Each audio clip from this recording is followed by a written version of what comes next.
Halo Sobat Humaira, berjumpa kembali bersama Humaira Info. Kali ini Humaira Info akan membagikan bagaimana cara mencatat pencatatan untuk penjualan pulsa ya. Langsung saja ke tutorialnya. Jadi silahkan download dulu ya aplikasi untuk pencatatannya di Play Store, atau mungkin untuk beberapa handphone tertentu mungkin sudah ada bawaannya ya dari handphonenya sendiri ya. Jadi aplikasinya namanya ini WPS Office ya. Jadi kalau di kantor-kantor biasanya namanya Microsoft Excel atau Word sama PowerPoint, biasanya tiga aplikasi penting ya untuk kantor. Jadi untuk pencatatan juga bisa ini kita lakukan di aplikasi ini ya. Jadi bisa, yang belum ada di handphonenya bisa di-download di Play Store ya. Langsung saja kita buka aplikasinya, ini yang WPS Office ya. Langsung saja dibuka.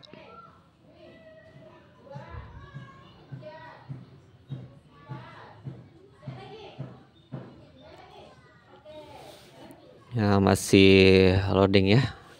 Nah, jadi ini contoh untuk pencatatannya, form pencatatannya seperti ini.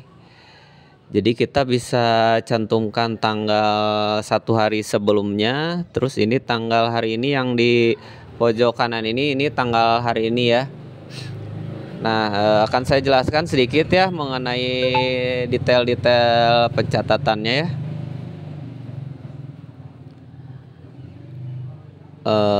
Nah, jadi di sini yang paling atas ini ada total aset ya. Jadi misalnya sobat teman ngeluarin modalnya berapa nih untuk berjualan pulsa gitu ya. Ini saya tulis contohnya misalnya di 25 juta ya. Terus ini asetnya, ini total asetnya yang kedua. Terus di sini ada aset siap. Aset siap itu apa sih? Aset siap itu yaitu uang-uang yang sudah dibayarkan dari customer ke kita ya, jadi atau hasil penjualan. Nah, lalu ada aset luar. Aset luar itu uang-uang kita yang ada di luar sana. Misalnya ada orang yang ngambil tapi belum bayar. Nah, ini ada disimpan di aset luar ya, di kolom keempat ini. Nah, terus di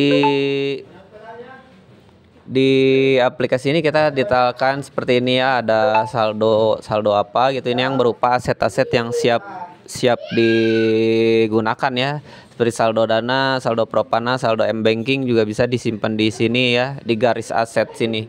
Ini makanya saya tandai ini garis aset namanya. Terus di sini ada surplus di kolom nomor 9 ya, ada surplus. Surplus ini ada surplus harian. Ada surplus harian itu penghasilan harian kita ya dari berjualan pulsa ini. Misalnya kita berjualan pulsa harga modalnya 5.000, dijual 7.000, berarti surplus hariannya dapat 2.000, dan nanti akan diakumulasikan semuanya di surplus harian ini. Lalu surplus total ini adalah total semenjak kita berjualan, kita cantumkan di sini ya. Terus di sini juga ada saldo-saldo lain yang boleh Sobat Humaira cantumkan di sini ya. Nah, lalu hasil penjualan kita tinggal ditulis aja di sini. Misalkan siapa yang membeli. Nah, makanya disimpan di kolom yang ini ya, nama dan produk. Artinya nama yang membeli dengan produk yang dia beli. Misalkan kayak ini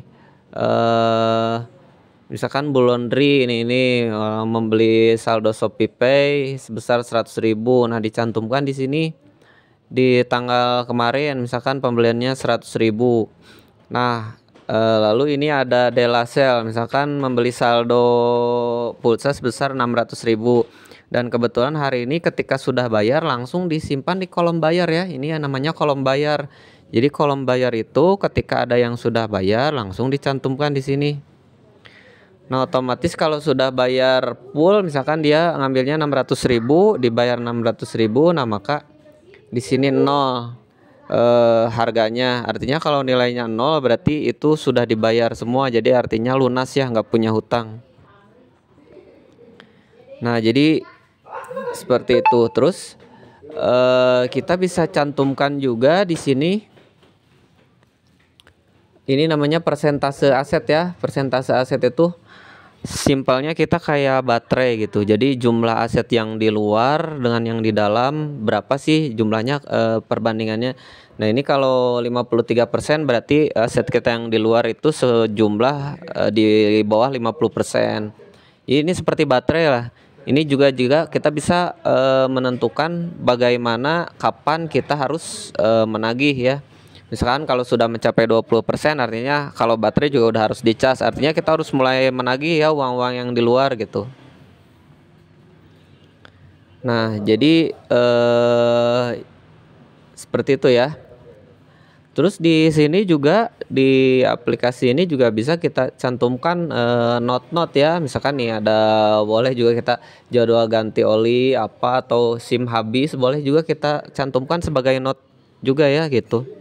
Nah, terus bisa kita tandai juga dengan warna-warnanya, ini kita bisa ubah ya untuk hasil penjualan. Misalnya kita kasih tanda kuning.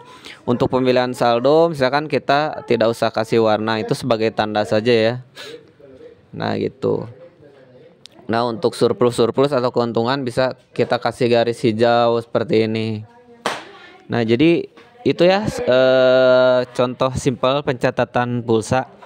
Jadi sebagaimana konten Humaira yang sebelumnya, jadi kalau berjualan pulsa itu bahkan mungkin semua bisnis itu wajib banget untuk tercatat gitu ya. Jadi supaya apa? Supaya ketahuan nih bisnis kita itu sebenarnya untung atau rugi gitu. Jangan-jangan rugi loh kita jualan selama ini gitu ya. Jadi itu saja informasinya, mudah-mudahan bermanfaat dan jadi inspirasi buat kalian semua Sobat Humaira. Jangan lupa share, komen, like, dan subscribe channelnya biar channel ini bisa maju ya ke depannya. Terima kasih, see you, bye-bye.